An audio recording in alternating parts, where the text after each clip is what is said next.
Assalamualaikum warahmatullahi ta'ala wabarakatuh. Alhamdulillah wa syukurulillah wa salatu wassalamu ala rasulillah wa ala alihi wa sahbihi wa walah. Yang dihormati teman bicara saya pada petang ini, saudari Maslina Alias, seterusnya para pendengar Radio IKIM yang dihormati sekalian. Pertamanya, seperti biasa, kita memuji dan memuja Allah atas nikmat serta limpah kurnianya kita bertemu lagi dalam majlis ilmu ini. Walaupun di udara Mas. Hakikatnya ini juga majlis ilmu yang mana dengan bertambahnya ilmu kita boleh memperbaiki kehidupan kita. Sama ada kehidupan di dunia, lebih-lebih lagi kehidupan di akhirat. Kerana continuous improvement dengan continuous learning tu dia saling sinonim. Maksudnya untuk kita berkembang baik ataupun mencapai pertumbuhan yang baik dalam kehidupan kita, mesti kita berterusan belajar. Mudah-mudahan hari ini adalah hari yang lebih baik daripada semalam. Kerana mukmin profesional adalah orang yang berjaya. Orang yang berjaya ialah orang yang hari ininya lebih baik daripada semalam. Manakala orang yang gagal bila hari ininya lebih buruk daripada semalam. Dan orang yang terpedaya bila hari ininya sama saja seperti semalam. Jadi kita harap apabila kita dapat nikmat iman dan Islam, iaitu jalan kebenaran, kita tidak berhenti di situ saja, tetapi kita terus menampak ke hadapan. Kerana walaupun kita berada di jalan yang benar, tetapi kalau kita berhenti, kita akan digilis oleh kereta di belakang ataupun di landasan kereta api. Itu kereta api akan. Jadi tak cukup kita berada di landasan yang benar, tetapi kita mesti memperjuangkan kebenaran itu supaya kebenaran itu sentiasa ke hadapan dan lebih tinggi daripada yang lain. Jadi inilah matlamat kita untuk berbincang tentang mukmin profesional. Pada minggu yang lepas kita dah terangkan apa dan kenapakah kita nak lakukan personal branding ataupun penjenamaan semula secara peribadi bagi umat Islam, dengan harapan kita apabila kita membuat penjenamaan semula secara peribadi bagi umat Islam, kita akan dapat rebranding balik ajaran Islam. Kerana kelemahan kita sekarang bukan terletak pada Islam, tetapi letak kepada umat Islam. Jadi kita dah lihat dah minggu dulu, kita dah terangkan sikit-sikit siapakah yang dikatakan mukmin profesional.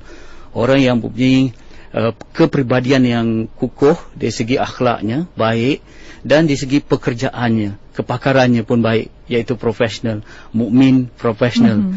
Ataupun secara dalam bahasa yang mudah kita katakan orang yang cerdik dan baik lah. Cerdik, baik, iaitu cerdik dari segi kepakarannya, profesionalnya, baik dari segi mukminnya. Ataupun boleh kita katakan juga orang yang pintar dan benar. Sekarang ni ada orang yang pintar tapi tak benar. Orang cerdik tapi tak baik, dia menjadi seorang yang penipu. Tetapi kalau dia baik saja tapi tak cerdik, dia kena tipu. Jadi kita nak cerdik yang dan juga baik. Dalam arti kata, orang yang mukmin profesional yang dapat melaksanakan dua fungsi manusia di atas muka bumi ini. Kita tahu bahawa misi ataupun tujuan manusia di atas muka bumi ini, reason for our existence, kenapa kita ada di atas muka bumi ini, atas dua fungsi. Pertama, fungsi kita sebagai hamba Allah, yang dikatakan wa ma khalaqtul jinna wal insa illa liya'budun, kita menjadi hamba Allah. Yang kedua, fungsi kita sebagai khalifah di muka bumi, inni ja'ilun fil ardi khalifah. Jadi untuk kita melaksanakan dua fungsi ini, kita memerlukan menjadi seorang pribadi yang mukmin dan profesional. Mukmin, baik kita sebagai hamba Allah. Profesional, kita berketerampilan sebagai khalifah untuk memberi kebaikan kepada orang lain. Kalau kita lihat sifat-sifat khalifah tu, dia memberi kebaikan pada dirinya, dia memberi kebaikan pada orang lain, dan dia memberi kebaikan pada bi'ah ataupun persekitaran yang sedang dihadapinya.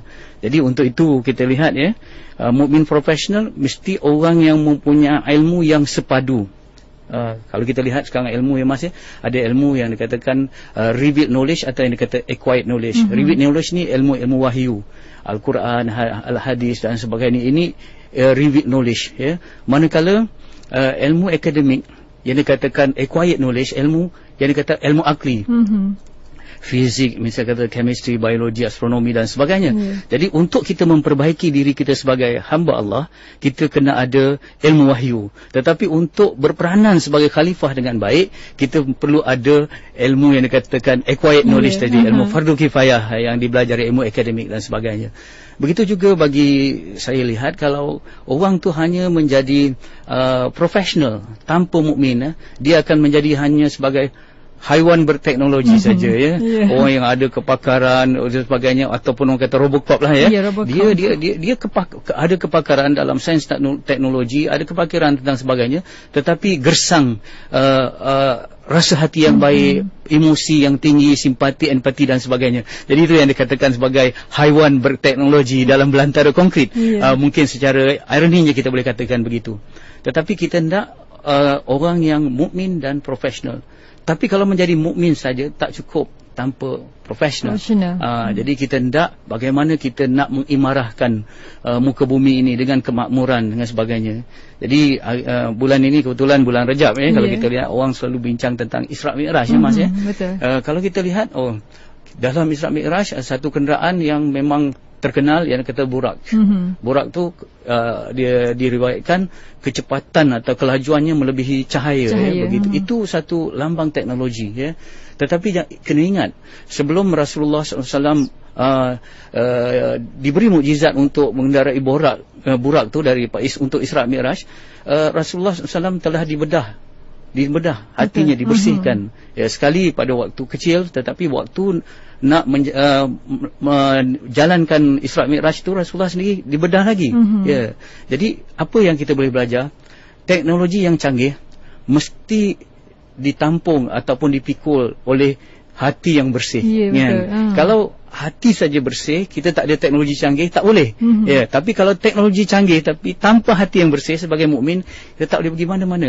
Jadi sebab itu kita kata bagaimana kita mensepadukan macam kata yang dikatakan sifat mukmin dan sifat profesional pada seorang manusia. Kalau boleh. Tetapi mungkin ada kekurangan-kekurangan yang berlaku. Jadi mungkin ada golongan yang dominan mukminnya tetapi kurang profesionalnya. Ada orang yang mukmin profesionalnya lebih dominan, manakala mukminnya kurang, maka kita mesti bekerjasama. Macam tangan kiri dan tangan kanan, akhirnya kita dapat bentuk dua golongan yang seimbang bagi memperjuangkan semua Islam. Dalam realitinya kita lihat secara kasar Mas mungkin tak ada didokong oleh fakta atau kajian, tetapi mungkin kita boleh melihat secara orang kata secara selain pandang begitu saja. Umat Islam terbagi kepada 4 golongan lah kalau kita tengok Yang pertama golongan yang tidak mukmin tapi profesional. Tidak mukmin tapi profesional. Kita bimbang dengan golongan ini dia akan melahirkan white collar crime ataupun blue collar crime. Dia kata orang yang profesional tetapi tidak ada integriti, competence dalam melaksanakan kerja tetapi tidak ada integriti. Ini mungkin kita menghadapi masalah rasuah dan sebagainya. Pandai, cerdik, profesional tapi tidak ada integriti, tidak mukmin. Ataupun ada mukmin kita tetapi tidak ada profesional. Jadi terpaksa kita bergantung kepada barat, kita bergantung kepada, minta maaf kadang-kadang kepada musuh Islam yang tidak jujur dengan kita. Kalau orang bukan Islam yang jujur dengan kita tak apa, tetapi orang ini musuh Islam yang nak mengkhianati Islam sebab kita tidak ada kepakaran, kita tidak ada. Jadi apa yang diberikan kepada kita ialah kepakaran yang outdated ataupun yang ketinggalan dan sebagainya, supaya mereka terus menjadi menerajui dunia dan sebagainya. Kita mungkin, ataupun yang paling malang sekali kalau kita tidak mukmin dan juga tidak profesional, tidak ada kompetensi dan juga tidak ada integriti. Pun banyak begitu. Jadi dibahaskan oleh ulama-ulama, kata kenapa kalau ramai umat Islam ni berada di kuadran ataupun di golongan yang kata tidak mukmin, tidak profesional, akibatnya kita akan hancur, kita akan mundur. Yang minggu lepas saya dah bagi tahu, kita mundur bukan saja mundur di sudut pencapaian ekonomi, tetapi kita juga mundur di sudut akhlak dan sebagainya bila tak mukmin dan tidak profesional. Jadi kita lihat ada satu faktor penyebab Mas iaitu apabila budaya di dalam masyarakat kita, budaya dalam satu penempatan kita, tak kiralah taman ke kampung, dah jadi budaya. Yang buruk tu dah jadi budaya. Kita tengok bila yang buruk tu jadi budaya, yang buruk nampak baik, yang baik nampak buruk. Contohnya nampak pelik dan sebagainya. Sebab itu saya buat contoh mudah. Kalau sekarang ni, kalau setengah orang saya mendengar kajian baru ni oleh SPRM, Suruhanjaya Pencegah Rasuah, kenapa rasuah sukar ditangani? Antara sebabnya ialah rasuah sudah menjadi budaya. Orang memberi dan menerima rasuah tidak rasa bersalah lagi. Jadi kita juga contohnya kalau dalam satu organisasi tu Mas, budaya datang lewat. Daripada atasannya, middle manager, pertengahannya, sampailah ke driver, kaki tangan sokongan, sampai kepada tukang sapu pun datang lewat. Akhirnya yang datang lewat tu nampak macam tak ada apa-apa. Orang yang datang awal pula nampak macam bersalah. Tuan Amang Daruzul macam nampak janggal dan sebagainya. Saya takut apabila kita telah satu budaya yang kita pakai yang buruk, maka kita tidak boleh maju ke hadapan lagi. Contohnya, untuk satu bangsa tu maju, satu umat tu maju, mesti dia budaya membaca tu kuat. Budaya Iqra. Sebab dulu budaya Iqra membangunkan masyarakat Arab Jahiliah. Sekarang budaya Iqra patut dibangunkan. Tetapi kalau budaya hedonism, berhibur-hibur dan berseronok-seronok ini mendominasi umat tu, kita tidak akan bangun dan sebagainya. Jadi di sinilah kita katakan, kalau seorang pemimpin yang nak membuat satu transformasi ataupun reformasi ataupun tajdid atau hijrah, apa saja kalimah perubahan, dia mestilah culture builder ataupun pembina budaya. Dia boleh rombak balik. Jadi dalam hal ini kita nak lihat nanti, insya-Allah, mudah-mudahan dengan adanya perbincangan kita bersama, kita bagaimana budaya hidup mukmin profesional. Apakah signifikan, contohnya dalam dia menuntut ilmu, dalam dia melaksanakan pekerjaan, dalam melaksanakan tanggungjawab keibu-bapaan, sebagai pemimpin, sebagai pengurus, sebagai kaki tangan dan sebagainya. Jadi kita nak lihat supaya budaya ini, budaya mukmin profesional ni ke tengah, dan barulah kita boleh bergerak ke hadapan Mas. Itu maksudnya golongan yang keempat dah tu ya Ustaz. Golongan yang kita hendak, yang teruk lah, yang kita tak mau. Kita hendak golongan yang mukmin dan juga yang profesional. Itu mukmin dan profesional. Itu golongan yang kita hendak. Yang paling kita tak nak golongan yang tak mukmin dan tak profesional. Yang kita perlu perbaiki, yang perlu kita tarbiyah, kita didik, kita dakwah, ialah golongan yang mukmin tapi tak profesional, golongan yang profesional tapi tak mukmin. Itu harapan kita sebagainya. Bukan kita memisah-misahkan umat, tetapi kalau kita nak menyelesaikan masalah, mesti kita mengenal masalah. Kalau kita tak kenal masalah, kita tidak boleh selesaikan masalah. Masalah yang sudah dikenal pasti, separuh selesai. Separuh selesai. Dan apapun, kita akan berehat seketika, dan kepada para pendengar, anda boleh hubungi kami selepas ini untuk bertanyakan soalan di talian kami 0362051500, dan insya-Allah kita kembali selepas ini. Kuching 93.6. Kembali bersama untuk segmen Mukmin Profesional. Masih lagi bersama dengan tetamu kita yang berbahagia, Ustazah Fahrul Muhammad Joy, dan juga kepada para pendengar yang ada persoalan, boleh hubungi kami 0362051500. Kita ada pemanggil Ustazah. Hello, Assalamualaikum. Hello, Assalamualaikum. Hello. Hello, Assalamualaikum. Waalaikumsalam warahmatullahi. Ya, siapa di talian? Hanif dari Johor Bahru. Silakan Cik Hanif. Assalamualaikum Ustaz. Waalaikumsalam warahmatullahi wabarakatuh. Gini, sekarang ni hakikat dia, ramai orang Islam yang mukmin dan belum profesional lagi lah. Kan? Sekarang ni saya nak tanya dari segi sebab keadaan yang semasa ni sekarang ni, kalau kita nak membentuk budaya macam mana kita nak jadi mukmin dan profesional, sekarang ni, zaman sekarang ni amat susah lah kita nak bentuk macam tu. Sekarang ni soalan dia macam mana untuk perseorangan dan keluarga untuk kita dulu kan kita jadi mukmin dan profesional. Assalamualaikum. Waalaikumsalam warahmatullahi wabarakatuh. Kita jawab dulu ataupun nak ambil pemanggil? Kita ambil pemanggil dulu ya, saya. Hello, Assalamualaikum. Assalamualaikum. Hello, Assalamualaikum. Waalaikumsalam warahmatullahi wabarakatuh. Assalamualaikum. Waalaikumsalam. Tolong tutup radio ya. Ya, saya Ros dari Perak. Silakan Puan Ros. Saya nak tanya Ustaz, macam mana dikatakan mukmin profesional lah Ustaz, kalau saya mendidik anak-anak saya hanya ke arah akhirat saja, di mana saya nak anak saya menjadi ustaz saja tanpa ada profesional. Terima kasih, itu saja. Assalamualaikum. Waalaikumsalam warahmatullahi wabarakatuh. Hello, Assalamualaikum. Waalaikumsalam. Siapa di talian? Saya Zamri. Encik Zamri dari? Dari Kuala Lumpur. Silakan. Assalamualaikum. Waalaikumsalam warahmatullahi wabarakatuh. Ni Ustaz Muhammad Joy ke? Ustaz Fahrul. Fahrul Muhammad Joy.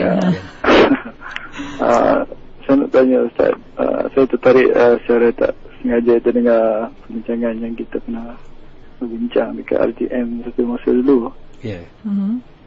Pasal Muslim profesional, tentang kesucian hati dan kemajuan teknologi yang perlu disertakan sekali. Ya. Cuma soalan saya sekarang ni,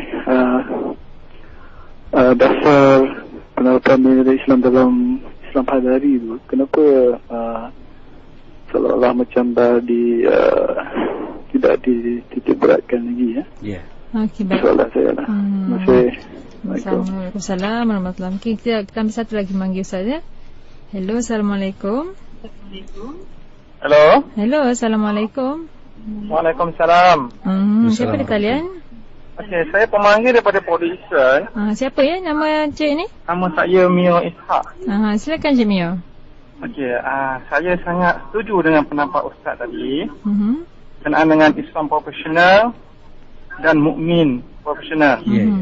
Okey, apa yang saya nak bagi pendapat, ialah sistem pendidikan kita tak menjurus ke arah itu, Ustaz. Kalau kita tengok dalam sukatan pelajaran, agama diajar hanya seminggu sekali. Adakah cara macam ini boleh membentuk mukmin yang profesional, ataupun hanya membentuk masyarakat yang profesional tapi tak mukmin? Jadi bagi saya lah Ustaz, kan, bukan bagi saya lah, saya nak tanya Ustaz, adakah suasana sistem pelajaran macam ini menyumbang kepada melahirkan Islam mukmin yang profesional? Dan apa perlu kita buat Ustaz kalau berhadapan dengan suasana macam ini? Dan kalau kita nak hantar anak-anak kita ke sekolah swasta pun untuk diajar cara agama, tapi mahal bayarannya. Kadang-kadang satu sekolah tu sampai 300. Kalau anak yang ramai dengan pendapatan yang kecil, mampu tak kita melahirkan anak-anak yang Muslim profesional? Baik. Assalamualaikum. Terima kasih. Okay, mungkin Ustaz boleh jawab yang ini dulu, ya. Yang lain tu sabar dulu. InsyaAllah kita ada masa, kita akan ambil lagi pemanggil. Pertamanya saya ingin meraihkan semua pemanggil yang telah memberi respon. Dan seperti mana yang saya selalu tegaskan, perbincangan kita bukan mencari siapa yang salah, tetapi bagaimana kita nak membetulkan kalau ada kesilapan dan kesalahan di mana-mana. Dan kita mengharapkan bahawa kalaupun ada perbezaan dalam kita mentafsir atau memberi penjelasan, jangan anggap perbezaan itu satu pertentangan. Tetapi perbezaan itu sebenarnya memang fitrah manusia berbeza. Tetapi apa yang paling penting ialah bagaimana kita menguruskan perbezaan kita, supaya walaupun ada perbezaan, tetapi kita akan dapat manfaat daripada perbezaan itu. Okey, pertama saya nak respon kepada soalan Cik Hanif daripada JB tentang bagaimana untuk kita melahirkan golongan mukmin profesional ini, kalau kita bermula daripada mana, kerana budaya yang kita sedang hadapi sekarang ini ialah budaya yang tidak membantu ke arah itu. Sebenarnya memang beginilah, apa saja sifat Islam itu, dia bermula dalam keadaan yang dagang dan dia akan berakhir juga dalam keadaan dagang. Itu realiti. Kita mesti terima itu sebagai satu realiti. Artinya ini bukan suatu yang menyebabkan kita susah hati, tetapi ini sebenarnya satu realiti. Bada al-Islam ghariban wa sayaudu ghariban kama bada'a. Maksudnya Islam tu dagang, nampak macam terpinggir pada awalnya, fasayaudu ghariban kama bada'a, dia akan begitu balik pada hujungnya. Tetapi bukan suasana yang kita fikirkan, tetapi bagaimana kita berjuang dalam suasana itu. Jadi bagaimana kita nak bermula, kalau kita ditanyakan, mungkin pertanyaan ini sebenarnya dah in advance, yang kita akan terangkan pada minggu-minggu yang akan datang. Tapi tak apa, saya raikan, bagaimana kita nak bermula. Kita bermula dengan langkah yang pertama. Kalau dalam Al-Quran ada panduannya, ku anfusakum wa ahlikum nara. Bermula dengan diri kita dan keluarga kita, selamatkan diri kita dan keluarga kita daripada api neraka. Jadi bagaimana? Kita mesti bermula bertahap-tahap.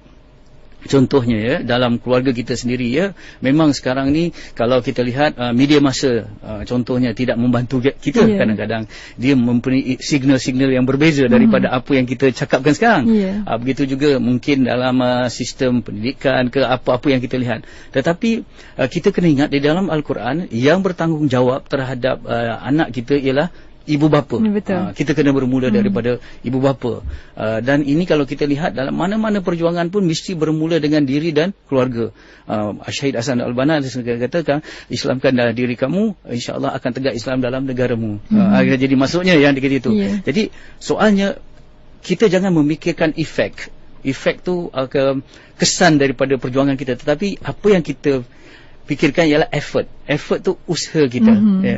Dalam ungkapannya boleh saya katakan beginilah, buat apa yang kita mampu dahulu, baru Allah akan bantu untuk kita buat apa yang kita tak mampu. Jadi begini ya. Jadi kita sebagai di rumah misalnya kata, kita mulakan pembinaan sifat-sifat mukmin itu.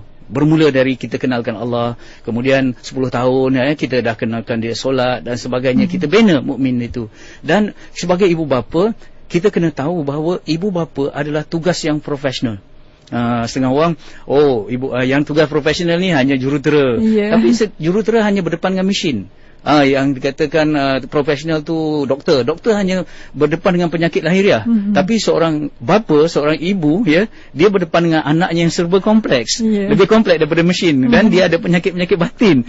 Yang katakan, jadi seorang bapa kena tambah ilmu, contoh tentang pengurusan masa, tentang menyelesaikan masalah, tentang mengatur keuangan, tentang higien atau kebersihan dalam rumah tangganya. Ibu misal kata pandai menguruskan rumah tangga, dan dia mulakan pengaturan tugas kepada anak tu. Latih dia. Kalau kita tak latih anak, kita letih. Macam mana kita latih dengan kepakaran yang mula-mula yang asas. Contoh menguruskan diri dia, ini sifat-sifat khalifah yang kita bawa dalam rumah kita. Dan kita terangkan.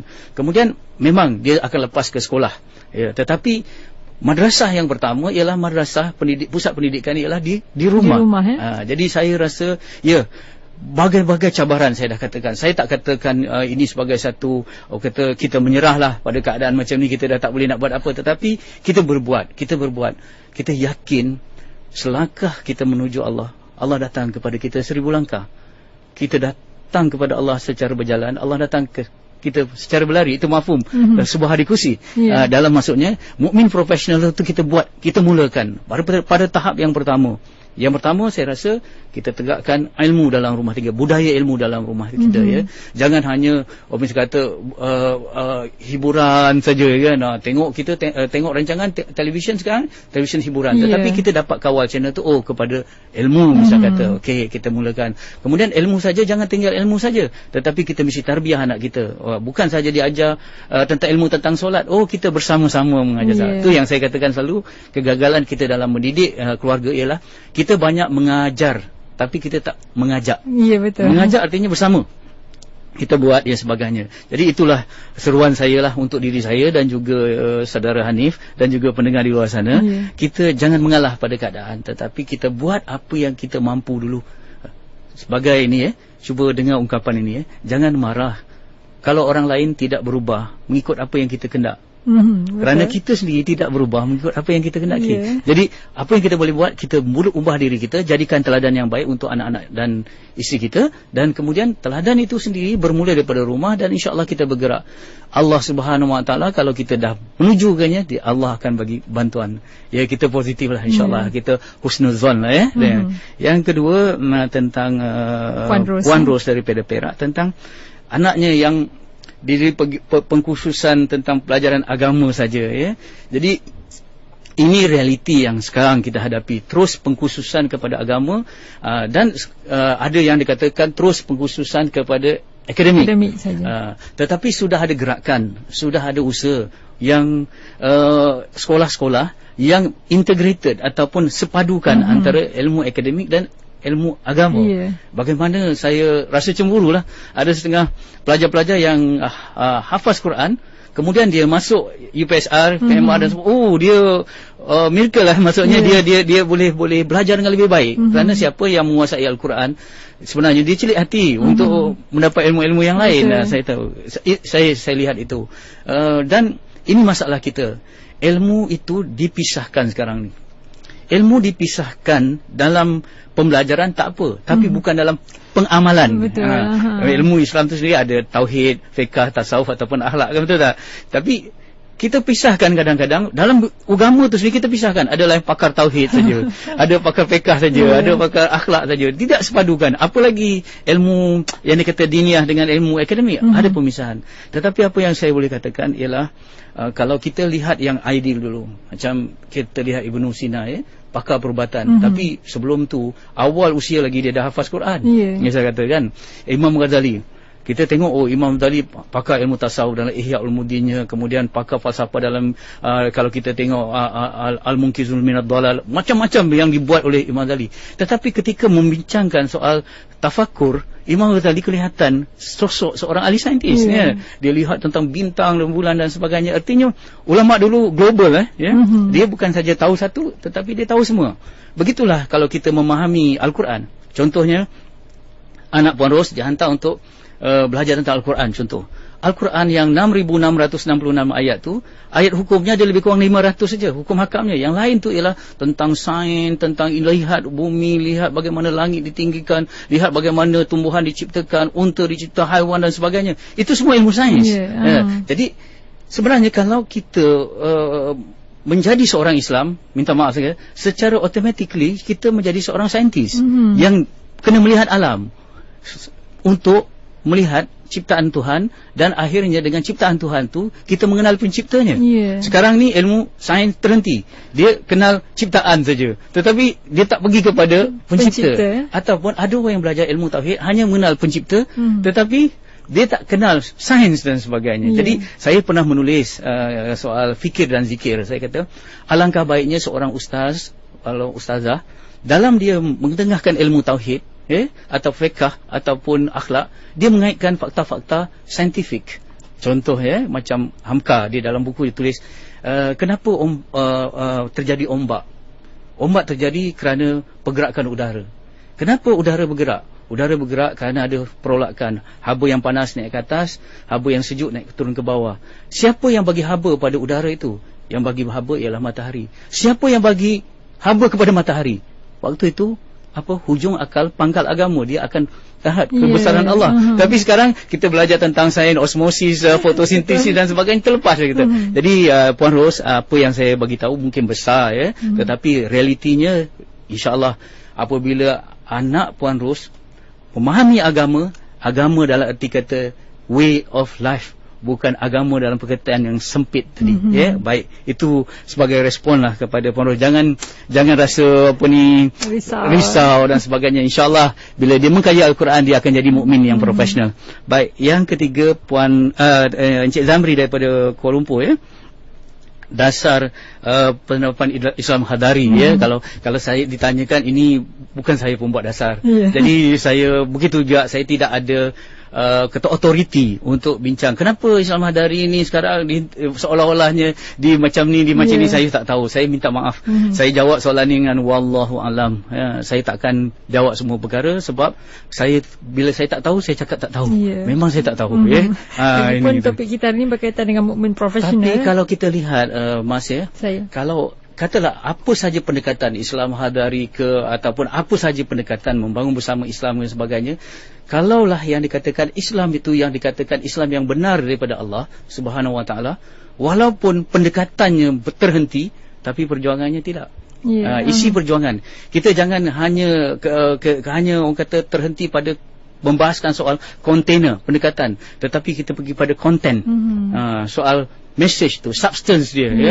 Mungkin berubah-ubahlah sekarang apa namanya, kita tak tahulah kan. Tetapi pastikan dalam apa jua suasana kita menegakkan Islam, kita manfaatkan ruang dan peluang sekecil mana pun untuk kita tegakkan Islam, insya-Allah. Dari Encik Mio dari Port Dickson. Ya, tentang sistem pendidikan sekarang ya. Ini pun juga melibatkan soal-soal polisi ya, soal-soal prinsip ya yang kita tidak ada authority untuk menjawabnya dan sebagainya. Tetapi ini bukan berarti kita berdiam diri, ya, kita tidak menilai dan sebagainya. Okey. Apakah sistem pendidikan sekarang membawa ke arah ini? Saya rasa begini ya, saudara. Apa jua keadaan dan sebagainya, kita melihat kembali kepada zaman Rasulullah sallallahu alaihi wasallam ya. Macam mana perjuangan baginda Nabi Muhammad sallallahu alaihi wasallam, tak sempat kita nak terangkan baginda sebagai role model mungkin minggu-minggu hadapan ya. Bagaimana baginda memulakan perjuangan berdepan dengan keadaan yang sama seperti hari ini ya. Tidak ada satu suasana orang kata sikon, situasi dan kondisi yang begitu begitu kondusif untuk melaksanakannya. Ada cabaran, ada hambatan, malahkan ada halangan, ada pertentangan dan sebagainya. Tetapi kita lihat kebijaksanaan Rasulullah SAW ya, menghadapi suasananya. Baik, sekarang ni kalau kita tengok, okey, di sekolah-sekolah petang ada mengajar agama ya, kemudian siang waktu pagi ya, sekolah rendah mengajar akademik dan sebagainya. Dalam ruang-ruang tertentu ada Jacob ada pendidik tadika, begitu juga ada di mana. Jadi dalam ruang yang mungkin ratio ataupun nisbahnya kata tadi Cik Mio kata tadi tak seimbang, seolah-olah bagi profesional yang banyak. Tetapi saya rasa kalau guru ada jiwa perjuangan maksudnya ada roh Islam, dan ibu bapa ada roh perjuangan, orang-orang yang sedar ini ya, mereka akan memanfaatkan walaupun sekecil ruangan. Okey, katalah hanya ada masa di sudut kuantiti masa mungkin kita tak dapat, tetapi dari segi kualiti masa mungkin kita boleh manfaatkan kalau seorang guru tu berjiwa. Misalnya kata ya, kemudian kita kata daripada segi fardu ain, contohnya dari segi fardu ain, saya takut sekarang ni guru-guru yang mengajar agama pun dia hanya memfokuskan kepada soal-soal ritual yang tidak membina spiritual. Contoh, itu ajar tauhid sebatas otak kiri saja. Sifat 20 misalnya kata Allah wujud, qidam, baqa, mukhalafatu, okey. Yang asmaul husna Allah sebagai nama-nama itu okey. Kemudian hafal. Kemudian ada periksa nanti pindah ke sana. Tetapi tidak dimasukkan roh tauhid itu ke dalam jiwa anak-anak kita. Jadi mungkin kalaupun masa kita terbatas, tetapi kita dapat manfaatkan dengan pendekatan yang efektif dan efisien. Misal kata, dan guru bercakap dari hati, saya rasa 1 jam itu boleh mengalahkan 2-3 jam yang tidak bermanfaat. Ya, saya rasa itu sajalah yang lebih. Jadi saya mengharapkan mudah-mudahan guru-guru, ustazah-ustazah yang mengajar agama dan cikgu-cikgu yang umat Islam yang mengajar akademik, matematik ke fizik dan sebagainya, mula sedar peranan mereka sekarang untuk mewujudkan orang yang mukmin dan profesional. Itu harapan saya Mas InsyaAllah. InsyaAllah. Dan kita mungkin akan berehat sekali lagi ya Ustaz, dan juga insyaAllah kita kembali selepas ini, dan anda pastikan terus setia bersama kami. Negeri Sembilan 102.7. Kembali bersama untuk segmen Mukmin Profesional. Masih lagi bersama dengan tetamu kita yang berbahagia, Ustaz Fahrul Muhammad Joy, dan juga mungkin kita boleh ambil satu lagi lah pemanggilan terakhir Ustaz ya. Ya, silakan. Hello, Assalamualaikum. Waalaikumsalam. Ya, siapa di talian? Aisyah. Silakan Puan Aisyah. Dari mana ya? Saya daripada Batu Ke. Silakan. Okey. Saya setuju sangat dengan Ustaz Fahrul. Peranan ibu bapa sangat penting lah bagi saya, because kalau kita nak jadikan seorang anak tu mukmin, seawal umur 3 tahun kadang-kadang saya perhatikan kanak-kanak ni dah diajar untuk bahasa dengki. Mereka berdengki sama adik-beradik disebabkan ibu bapa membanding-bandingkan mereka. Kadang-kadang umur 5 tahun pun boleh berbohong pada ibu bapa disebabkan nak selamatkan. So parents memang kena pay attention to details. Saya rasa macam banyak sangat benda-benda yang kita start buat jahat memang dari rumah, bukan masa zaman sekolah. Because masa sekolah kita dah 6 tahun, imprinting tu memang sangat penting lah. And at the moment saya tengah pegang buku Mukmin Profesional yang ditulis oleh Ustaz Fahrul sendiri. very informative and sangat membuka minda lah. Sebab dia question kita balik. Dan buku tersebut saya memang cadangkan sangat kepada walaupun parents yang rasa tak nak anak dia jadi mukmin profesional, nak sebagai profesional je, highly recommended to read it. Okay. InsyaAllah dia banyak membantulah. Okay, baru-baru ni kereta saya calar.